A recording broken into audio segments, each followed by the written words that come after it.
মাছ যখন হা করেছে, মাছের মুখ দেখা বাদশা সুলাইমান বলে, হ্যাঁ জিন্নাতেরা রে, কিসের চামচ দিয়া খাবার দাও, প্লেট দিয়া কিসের খাবার দাও? যেই বড় হা করছে, যেই বড় মুখ দেখা যায়, চামচ দিয়া আর প্লেট দেওয়া হবে না, পুরা পাতিলা তার মুখের ভিতরে ঢালতে শুরু করো। আস্তা পাতিলা ধইরা ধইরা তার মুখের ভিতরে ঢালে।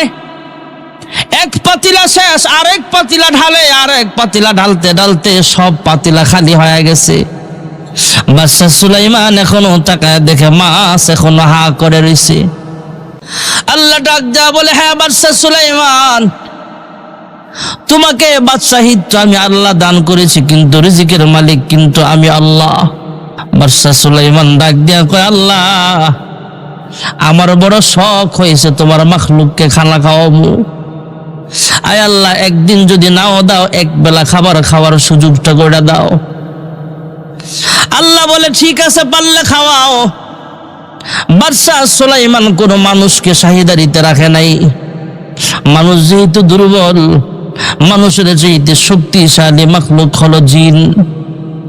জিন বড় বড় শক্তিশালী জিনদেরকে ডাকলেন, তোমরা রান্না করো। রান্না করলেন, বিশাল বড় বড় পাতিলার মধ্যে রান্না করে একসাথে জমা করে রাখে। এই পাতিলার মধ্যে কোন পাতিলায় ভাত রানছে, কোন পাতিলায় মাছ রানছে, কোন পাতিলার মধ্যে গোশত। অন্য মাখলুকরা তো আর মাছ গোশত খায় না, তাদের জন্য আলাদা খাবারের ব্যবস্থা করা হয়েছে। বাদশা সুলাইমান পয়গম্বরের খাবারগুলোকে মহান আল্লাহ রাব্বুল আলামিন ফ্রিজ বা হটপটের মতো বানায় দিলেন।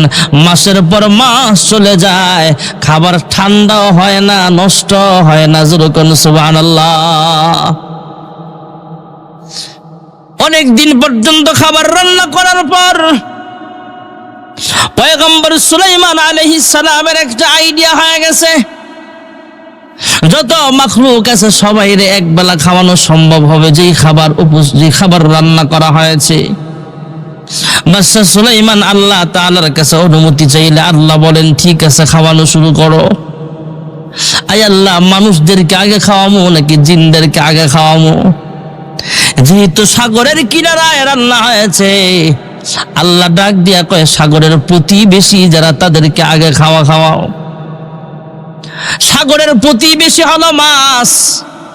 হযরতে বাদশা সুলাইমান পয়গম্বর যেখানে রান্না বসাইছে আর প্রতিবেশী হলো মাছ। মাছদেরকে ডাকলেন, আসো তোমরা খানা খাও, আমার মেহমানদারি গ্রহণ করো। যেরকম সুবহানাল্লাহ।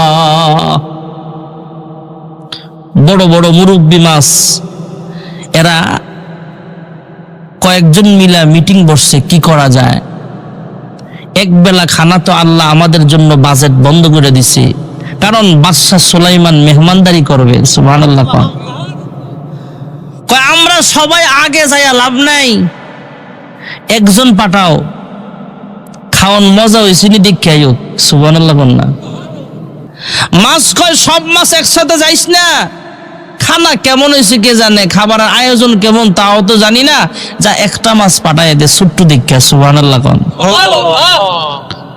একটা মাছ পাঠায় দিলেন, খাবার কেমন হয়েছে দেখে আসবে, রান্না স্বাদ হয়েছে কিনা, কয়টা আইটেম রান্না করা হয়েছে। আমরা সবাই যদি যাই, সবাই পেট ভরে খানা খাইতে পারবো কিনা, আয়োজনটা দেখে আসো। একটা মাছ সমুদ্রের কিনারায় আইসা বাদশা সুলাইমানকে সালাম দিছে। সুবহানাল্লাহ। হ্যাঁ বাদশা সুলাইমান, আপনি নাকি দাওয়াত দিয়েছেন, আমি এসে গেছি। মেহমান চলে আসছি, মেজবান তাড়াতাড়ি আমার খাওয়ান দাও, পেটে ক্ষুধা লাগছে। বাদশা সুলাইমান জিন্নাতদেরকে ডাক দেয়া বলে, খানা খাওয়াও। খানা খাওয়াইবার গেছে, তাকায়া দেখে মাছ এইভাবে হা করেছে। মাছ যখন হা করেছে, মাছের মুখ দেখা বাদশা সুলাইমান বলে, হ্যাঁ জিন্নাতেরা রে, কিসের চামচ দিয়া খাবার দাও, প্লেট দিয়া কিসের খাবার দাও? যেই বড় হা করছে, যেই বড় মুখ দেখা যায়, চামচ দিয়া আর প্লেট দেওয়া হবে না, পুরা পাতিলা তার মুখের ভিতরে ঢালতে শুরু করো। আস্তা পাতিলা ধইরা ধইরা তার মুখের ভিতরে ঢালে। এক পাতিলা শেষ, আরেক পাতিলা ঢালে, আরেক পাতিলা ঢালতে ঢালতে সব পাতিলা খালি হয়ে গেছে। বাদশা সুলাইমান এখনো তাকায় দেখে মাছ এখনো হা করে রইছে, মাছ এখনো হা করে আছে। ডাক দিয়া জিজ্ঞেস করে, কিরে মাছ, 6 মাস পর্যন্ত রান্না হলো, সব খাবার তোর মুখে দিলাম, এখনো হা করে আসিস কেন? হে বাদশা সুলাইমান, তুমি যত খাবার দিয়েছো খাবারগুলো আমার পেটে এখনো যায় নাই, এখনো পাইবে আছে। হ্যাঁ বাদশা সুলাইমান, এরকম 3 লুকমা খাবার আমার আল্লাহ আমার খাওয়ায়। আজকে তুমি দাওয়াত দিয়েছো বিদায় আল্লাহর পক্ষ থেকে বাজেট বন্ধ করা হয়েছে, আমি কিন্তু আল্লাহর কাছে বিচারে দেব। বাদশা সুলাইমান দাওয়াত দিয়ে আমার পেট বইরা খাওয়ায় নাই। সুবহানাল্লাহ জোরে কোন। বাদশা সুলাইমান আলাইহিস সালাম এবারে সাজদায় পড়ে ডাক দেয়, হে মালিক, একটা মাছের আমি পেট বইরা খানা খাওয়াইতে পারি নাই। আমি ভেবেছিলাম আমি যেহেতু পৃথিবীর বাদশা, পুরা গোটা দুনিয়ার বাদশা তুমি আমার বানাইছো, তাই বুঝি সমস্ত মাখলুককে আমি খাওয়াইতে পারবো। এখন বুঝতে পারলাম বাদশাহী আমার হাতে থাকলে কি হবে। রিজিকের মালিক জোরে বলেন কে?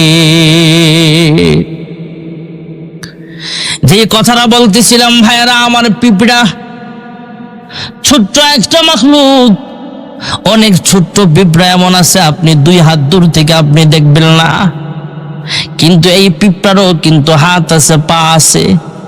এই পিঁপড়ার নামে আলাদা সূরা আছে। সুবহানাল্লাহ। এই পিঁপড়ারও পেট আছে, দাঁত আছে, মুখ আছে, চোখ আছে দেখার মতো, জিহ্বা আছে, স্বাদ উপভোগ করার জন্য আল্লাহ জিহ্বাও দিয়েছে। আরব সাগরের পূর্ব প্রান্তে কোনো এক ক্ষেতের আইলের মধ্যে বসবাস করে একটা পিঁপড়া। পিঁপড়া জবান খুলে আল্লাহকে ডাক দেয়, হ্যাঁ মালিক, হজ্জের মৌসুম চলতেছে, তোমার দাওয়াতি মেহমানগণ লব্বাইক লব্বাইক বলে বলে তোমার ঘর সফর করতে যাবে, তোমার ঘরে খানায় কাবা তওয়াফ করবে, তোমার ঘর 2টা চোখ দিয়া দেখবে।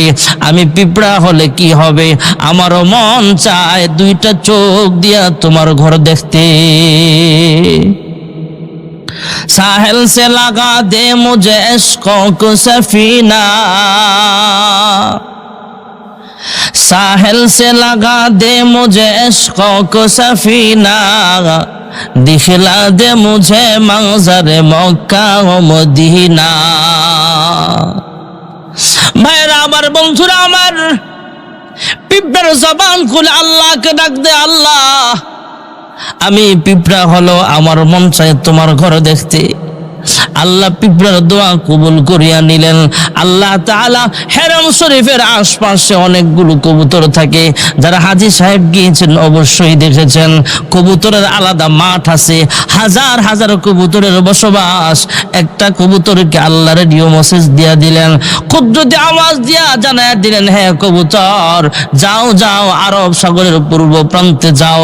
কবুতরটা উঠতে উঠতে উঠতে উঠতে আরব সাগরের পূর্ব প্রান্তে আসলে যে ক্ষেতের মধ্যে পিঁপড়াটা বসবাস করে, সেই ক্ষেতের আইলের মধ্যে যখন নামলেন, মহান আল্লাহ আওয়াজ দিয়া জানায় দিলেন, হ্যাঁ পিঁপড়া, তোমার সামনে যে কবুতরটা দেখতেছ এটা কিন্তু সাধারণ কোনো কবুতর নয়, এটা কিন্তু বাইতুল্লাহ শরীফের কবুতর।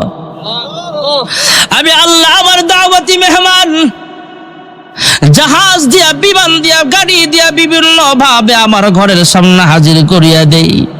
আর আমি আল্লাহ হেরাম শরীফের একটা কবুতর তোমার কাছে বিমান হিসাবে পাঠায়া দিলাম। হ্যাঁ কবুতর, আমার ঘর যদি দেখতে চাও, কবুতরের পা জড়ায়া ধরো, এই কবুতরটাকে বিমান বানায়া কিছুক্ষণের মধ্যে আমি আল্লাহ তাআলা তোমাকে বাইতুল্লাহর সামনে হাজির করে দেব। জোরে কোন সুবহানাল্লাহ। साहिल से लगा दे मुझे इश्क़ों को सफीना,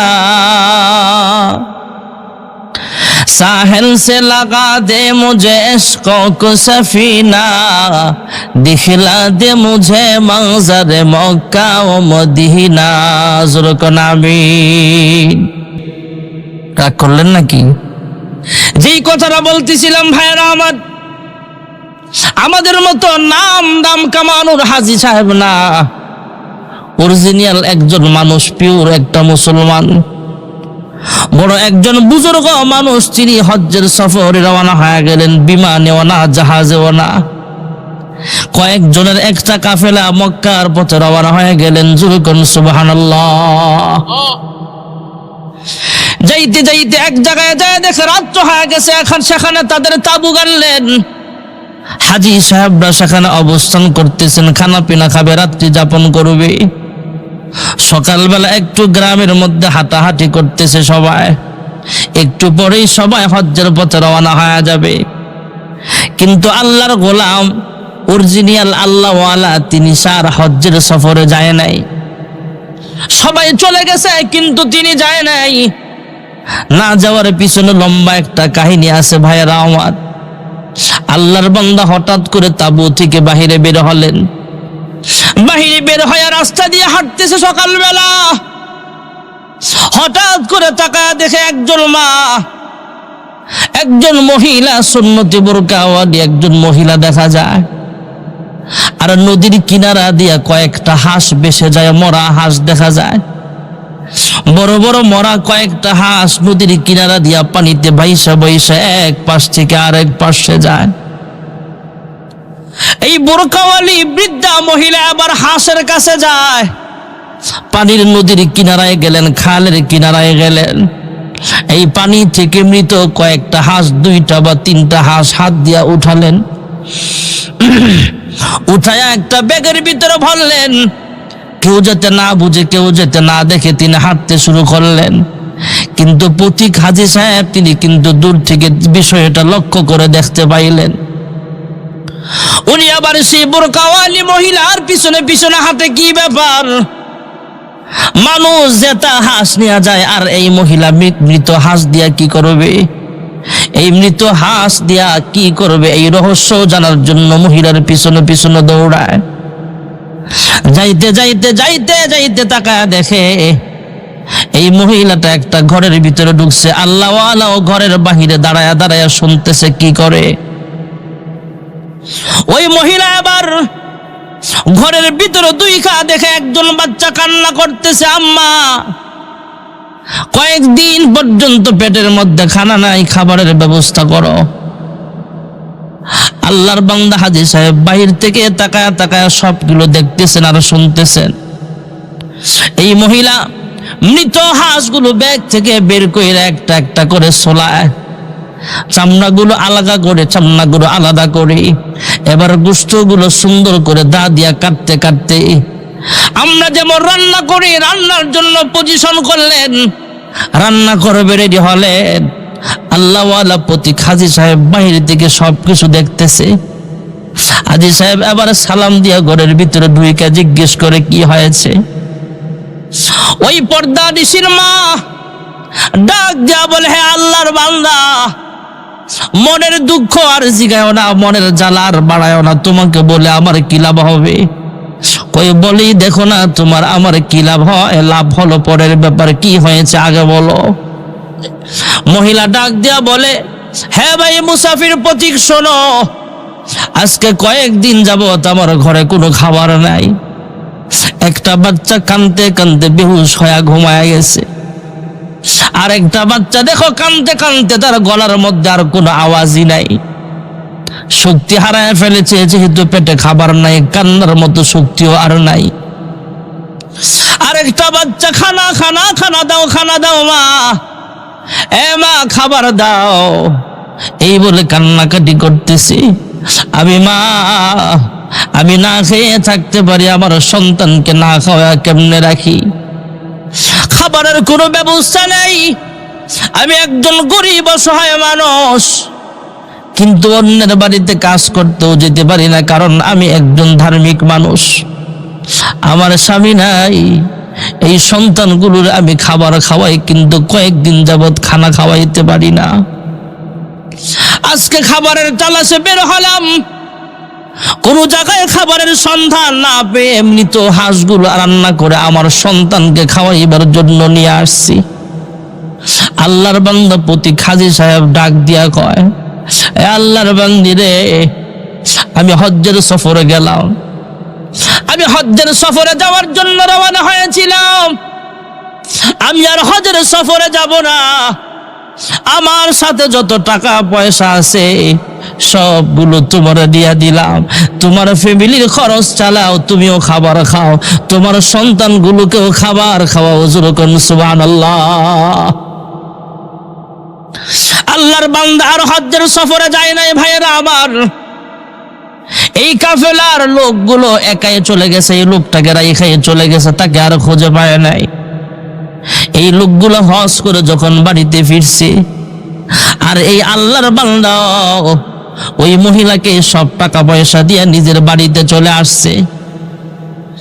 বাড়িতে আসার পর নির্দিষ্ট সময় পার হওয়ার পরে হাজী সাহেবরা যখন বাড়িতে আসলো, আইসা যে হাজী সাহেব মাস পথে রয়ে গেছে তার বাড়িতে গেছে দেখা করার জন্য।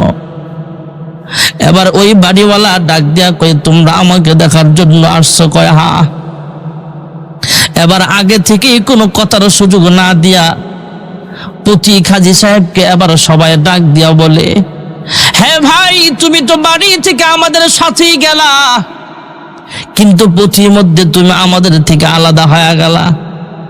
যাবার সময় আমাদের সাথে নাই, আসার সময় তুমি আমাদের সাথে আসো নাই। কিন্তু কি ব্যাপার, আমরা যখন আল্লাহর ঘর তওয়াফ করতেছিলাম তখন তো তোমাদেরকে আমাদের সাথেই দেখেছি। যুরকন সুবহানাল্লাহ। কি হয়েছে, তুমি কোথায় গেলা? এ আল্লাহর বান্দা, কাফেলা যখন তাবু গেড়েছিলাম পরের দিন সকালবেলা আর তুমি নাই। মক্কা পর্যন্ত গেলাম, সেখানে পর্যন্ত কেউ নাই, কিন্তু মক্কায় যখন প্রবেশ করলাম তোমাকে আমাদের সাথে তওয়াফ করতে আমরা দেখেছিলাম। সাফা মারওয়া সাই করার সময় তুমি আমাদের সাথে ছিলা। আমরা যখন আরাফার ময়দানে অবস্থান করেছিলাম তুমিও আমাদের সাথে ছিলা। আমরা যখন শয়তানকে পাথর মারতে যাই তোমার মতো একজন আমরা আমাদের কাফেলার ভিতরে দেখেছিলাম। মিনা বাজারে যখন কুরবানি করতে যাই তখনও তোমাকে আমরা দেখেছিলাম, কিন্তু আমরা যেখানে রাত্রে ঘুমাইছি সেখানে তুমি নাই। হজ কাম শেষ করার পরে, হজ্জের কার্যক্রম শেষ করার পরে আমরা যখন আমাদের কাফেলা নিয়ে বাংলাদেশে তথা আমাদের এলাকায় ফিরতেছিলাম তখনও তোমাকে আর আমরা দেখতে পাই নাই। আসল ঘটনা খুলে বলো কি হয়েছে? এবার হাজী সাহেব ডাক দিয়া বাকিদেরকে বলে, আমি আসলে হজে যাই নাই, এমন এমন ঘটনা ঘটেছে। একজন মহিলা মৃত হাঁস তাদের বাচ্চাদেরকে খাওয়াইতে চাইছিল, আমি হজ্জে না যায়া সব টাকাগুলো তাদের মাঝে বিলায়া দিছে। যুরকন সুবহানাল্লাহ। এবার সব হাজী সাহেবরা মিলে এলাকার বড় আলেমের কাছে যা বলে, হ্যাঁ হুজুর, এমন এমন ঘটনা ঘটেছে। যে হুজুরের কাছে বলতে গেছে, এই হুজুরটাও বড় একজন আল্লাহওয়ালা ছিলেন। আপনাদের আলী আহমদ চৌধুরী দামাত বরকাতুল আলিয়ার মতো সাহেবে দিলওয়ালা ছিলেন। আরো বড় মাপের কাশওয়ালা আল্লাহওয়ালা ছিলেন। তিনি ডাক দিয়া বলে, শোনো, এই আল্লাহর বান্দা হজ্জে যায় নাই, কিন্তু তারা টাকাটা গরিব দুঃখীর মাঝে বিলায়া দিয়েছিল, অসহায় মানুষকে দিয়েছিল। এই জন্য মহান আল্লাহ রাব্বুল আলামিন, সে যেহেতু হজ্জে যেতে পারে নাই, আল্লাহ রাব্বুল আলামিন তার সূরতে একটা ফেরেশতা বানায় দিলেন। ওই ফেরেশতারা তার আকৃতি ধারণ করে তোমাদের সাথে আল্লাহর ঘর তওয়াফ করতে শরীক হয়ে গেছে। साहिल से लगा दे मुझे इश्क़ों को सफीना, दिखला दे मुझे मंज़र मक्का व मदीना। ज़ुरकन आमीन। আমার আপনার নবী বিশ্ব নবী রাহমাতুল লিল আলামিন মেরাজের রজনীতে আল্লাহর হাবিবকে জিবরাইল আমিন ঘুম থেকে জাগায়া তুললেন আদবের সাথে। এরপরে বাইতুল মুকাদ্দাসে নিয়ে গেলেন। বাইতুল মুকাদ্দাসে ঢুকে প্রবেশ করলে দেখতে পাইলেন আদম সফিউল্লাহ সেখানে আছেন, হযরতে মুসা পয়গম্বর আলাইহিস সালাম সেখানে আছেন, হযরতে ঈসা পয়গম্বর আলাইহিস সালাম সেখানে আছেন, কিন্তু সামনের ইমামতির জায়গাটা এখনো খালি আছে। যুরকন সুবহানাল্লাহ। হযরতে জিবরাইল আলাইহিস সালাতু ওয়াস সালাম আল্লাহর হাবিবের কানে কানে জানায়া দিলেন, ওগো আল্লাহর হাবিব, হযরতে বাবা আদম আলাইহিস সালাম থেকে শুরু করে নিয়া হযরতে ঈসা রূহুল্লাহ আলাইহিস সালাম পর্যন্ত সমস্ত নবীগণকে মহান আল্লাহ রাব্বুল আলামিন বাইতুল মুকাদ্দাসে একত্রিত করেছেন আপনার ইমামতিতে 2 রাকাত নামাজ আদায় করার জন্য। ইমামুল আউয়ালিন আল আখিরিন বাহরে সাদাকা রাহমাতাল লিল আলামিন শুধু ওয়াজুদাস রাহমাতুল লিল আলামিন মসজিদে ও শুধু হামারু ये जमीन। আল্লাহর হাবিব রাহমাতুল লিল আলামিন যেই মসজিদে আকসা একত্রিত হয়েছিলেন, ভাইরা আমার, বন্ধুরা আমার, মসজিদ আকসার ব্যাপারে আল্লাহ কোরআনুল কারীমেও বলেন, সুবহানাল্লাযী আসরা বিআবদিহি লাইলাম মিনাল মাসজিদিল হারাম। এই যে আয়াত পড়তেছি আপনারা শুনতেছেন নিয়ত ছাড়াই, শুনছেন নিয়ত তো আগেই আছে, প্রত্যেকের আমল নামায় প্রতি হরফে 10টা নেক লিখা হয়ে গেছে। ওয়াজ মাহফিল লস নাই, লাভ আর লাভ। সুবহানাল্লাহ বলেন। সুবহানাল্লাযী আসরা বিআবদিহি লাইলাম মিনাল মাসজিদিল হারাম। প্রত্যেকটা অক্ষরে অক্ষরে 10টা করে নেক। সুবহানাল্লাহ বলে। মিনাল মাসজিদিল হারামি ইলাল মাসজিদিল আকসা الذي باركنا حوله لنريه من آياتنا إنه هو السميع البصير।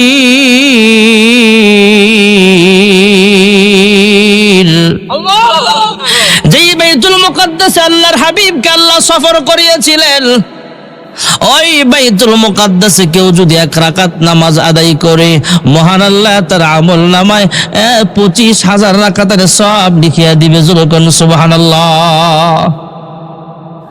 যারা হাজী সাহেব গিয়েছেন মক্কাতুল মুকাররমায়, মদিনাতুল মুনাওয়ারায়, মদিনায় আল্লাহর হাবিব সর্বপ্রথম যেই মসজিদ তৈরি করেছিলেন, যেই মসজিদের নাম হলো মসজিদে কুবা। মসজিদ নববী আর মসজিদে কুবার মাঝামাঝি জায়গায় আরেকটা মসজিদ আছে, মসজিদুল জুমা।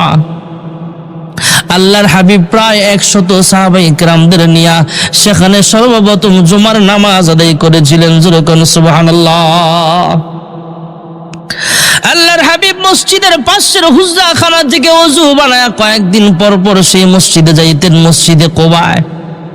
কবিলায় কুবায় যেখানে সর্বপ্রথম মসজিদ বানানো হয়েছিল, আল্লাহর হাবিব সেখানে যায় নামাজ আদায় করতেন। আর হাদিস শরীফে আল্লাহর হাবিব জানায়া দিলেন, কিয়ামত পর্যন্ত আল্লাহর কোনো বান্দা বান্দি যদি মসজিদে কুবায় আইসা 2 রাকাত নামাজ আদায় করে, মহান আল্লাহ তার আমল নামায় একটা কবুল উমরা করার সওয়াব লিখিয়ে দিবে। মদিনায় আরেকটা মসজিদ আছে, মসজিদে সাবা মাসানি। 7টা মসজিদ মিলে একটা মসজিদ বিশাল বড় আকার বানানো হয়েছে। আরেকটা মসজিদ আছে 2 কিবলাওয়ালা মসজিদ। হাবিব রাহমাতুল লিল আলামিন মক্কা ছেড়ে যখন মদিনায় হিজরত করে চলে গেলেন আল্লাহর হুকুমে, অনেক দিন পর্যন্ত কাবা শরীফের দিকে ফিরে নামাজ পড়ে নাই। আল্লাহর হুকুমে বাইতুল মুকাদ্দাসকে কিবলা বানায়া নামাজ পড়ে। কিন্তু মন চায় কখন জানি মহান আল্লাহ আমাকে আবার হুকুম করে বাইতুল্লাহর দিকে কিবলা বানাতে। সুবহানাল্লাহ। কারণ বাইতুল্লাহর এলাকা হলো পয়গম্বরের মাতৃভূমি। বাইতুল্লাহ আল্লাহ সর্বপ্রথম কোরআন নাজিল করেছেন। কাবা শরীফে 120টা রহমত নাজিল হয়। যখন সুবহানাল্লাহ। মন কান্দে, আল্লাহ তো মনের ভাষা বুঝেন। দীর্ঘ সময় পর মহান আল্লাহ রাব্বুল আলামিন আসরের নামাজের ওয়াক্তে, আসরের নামাজের ফরজ কয় রাকাত? যখন কয় রাকাত? আসরের নামাজের ফরজ 4 রাকাতের মধ্যে ইমাম সাহেব 2 রাকাত শেষ করছে। আর কয় রাকাত আছে? 2 রাকাত শেষ, আর 2 রাকাত বাকি। এমনই মুহূর্তে আল্লাহ জিবরাইল আমিনকে পাঠিয়ে দিলেন, জিবরাইল আমিন পয়গম্বরের সিনাটা ঘুরায়া দিলেন, ফাওয়াল্লি ওয়াজহাকা শাতরাল মাসজিদিল হারাম। আল্লাহ সিনা ঘুরায়া দিলেন, ওগো আল্লাহর হাবিব 2 রাকাত নামাজ আদায় করেছেন বাইতুল মুকাদ্দাসকে কিবলা বানায়া, বাকি 2 রাকাত আল্লাহর হুকুমে আদায় করবেন বাইতুল্লাহ শরীফকে কিবলা বানায়া। জোরে কোন সুবহানাল্লাহ। সব মসজিদ আর একই টাইমে নামাজ হয় না, কেউ 4টায় আসরের জামাত পড়ে, কেউ 3:45 পড়ে, এমন ব্যবধান আছে না নাই? কেউ মাগরিবের আজানের সাথে সাথে নামাজে দাঁড়ায় যায়, কেউ 5 মিনিট পরে দাঁড়ায়, কেউ 3 মিনিট পরে দাঁড়ায়, একই টাইমে তো আর নামাজ হয় না, একটু ব্যবধান থাকে। মসজিদে আকসা থেকে মুসল্লিরা যখন নামাজ পড়ে বের হয়েছে, আশপাশের মসজিদে দেখে সবাই এখনো বাইতুল মুকাদ্দাসকে কিবলা বানায় নামাজ পড়তেছে। বাহির থেকে মুসল্লিরা ডাক দেয়, ওই মুসল্লিরা, ও ইমাম সাহেব, আমরা তো 2 রাকাত পড়ছি বাইতুল মুকাদ্দাসে ফিরা, কিন্তু আল্লাহ কিবলা ঘুরায় দিছে, রাসূলের ইমামতিতে বাকি 2 রাকাত আমরা বাইতুল্লাহকে কিবলা বানায় নামাজ পড়েছি, আপনারাও সিনা ঘুরায় নেন। নামাজের ভিতর থেকেই ওই মসজিদের মুসল্লিরাও কিবলাটা ঘুরায়া কাবার দিকে করে নিছে। জোরে কোন সুবহানাল্লাহ।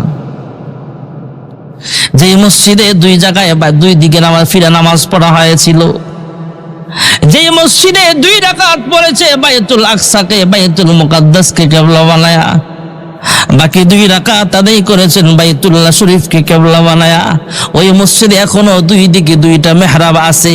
এই মসজিদের নাম হলো মসজিদে জুল কিবলাতাইন। জোরে কোন সুবহানাল্লাহ। মদিনায় সবচেয়ে বড় মসজিদ হলো মসজিদে নববী। যে মসজিদে নববীর পাশে আল্লাহর হাবিব রাহমাতুল্লিল আলামিন শুয়ে আছেন, একা একা নয়, সাথে 2 জন সাহাবীও আছে। 2 সাথীকে পাশে নিয়ে হায় ঘুমিয়ে আছেন নিঝুম নিরালায়, সারা দাও রাসূলুল্লাহ রওজা পাকের কিনারে। আল্লাহর হাবিব যেখানে শুয়ে আছেন, এর পাশে যে বিশাল মসজিদ, মসজিদে নববী, এই মসজিদে নববী মদিনার মসজিদে আল্লাহর কোন বান্দা বান্দি যদি নামাজ আদায় করে, 1 রাকাত নামাজ পড়বেন তো 50,000 রাকাত নামাজের সওয়াব লেখা হয়ে যাবে। আর আল্লাহর কোন বান্দা বান্দি যদি মক্কাতুল মুকাররমাকে সামনে রাইখা সরাসরি নামাজ আদায় করে, প্রতি রাকাতে 1 লক্ষ রাকাত নামাজের সওয়াব লেখা যাবে। লা ইলাহা ইল্লাল্লাহ, লা ইলাহা।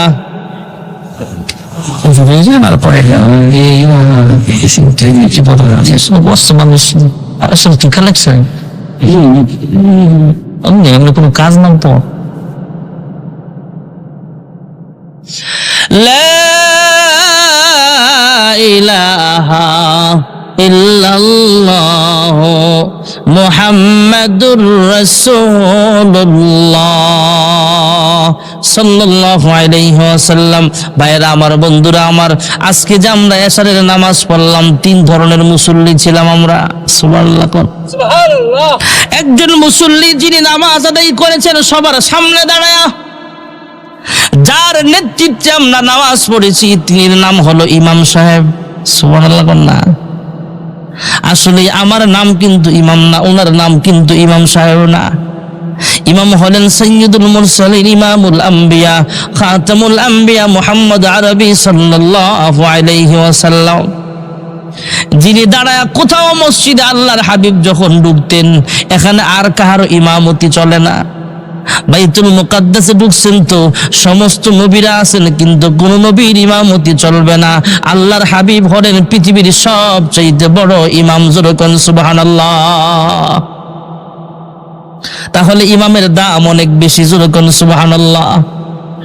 আমরা আসরের নামাজ পড়েছি, ইমামের ইমামতির আগে একজন ইকামত দিয়েছেন, ইনিও কিন্তু মুসল্লি, কিন্তু উনি কিন্তু আলাদা পারসন। ওনার নাম হলো মুয়াজ্জিন, আসল নাম কিন্তু মুয়াজ্জিন না।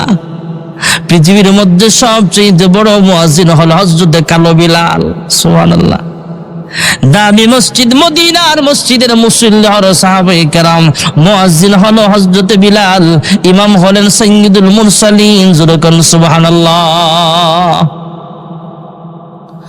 হযরতে বিলাল হাবশী রাদিয়াল্লাহু তাআলা আনহু কালো একজন মানুষ ছিল, কিন্তু মনটা বড় ভালো। হযরতে বিলাল হাবশী রাদিয়াল্লাহু তাআলা আনহু যখন আযান দিতেন, চতুর্দিকে 33 মাইল করে আযানের আওয়াজ শোনা যাইত। কষ্ট হইতেছে আপনাদের?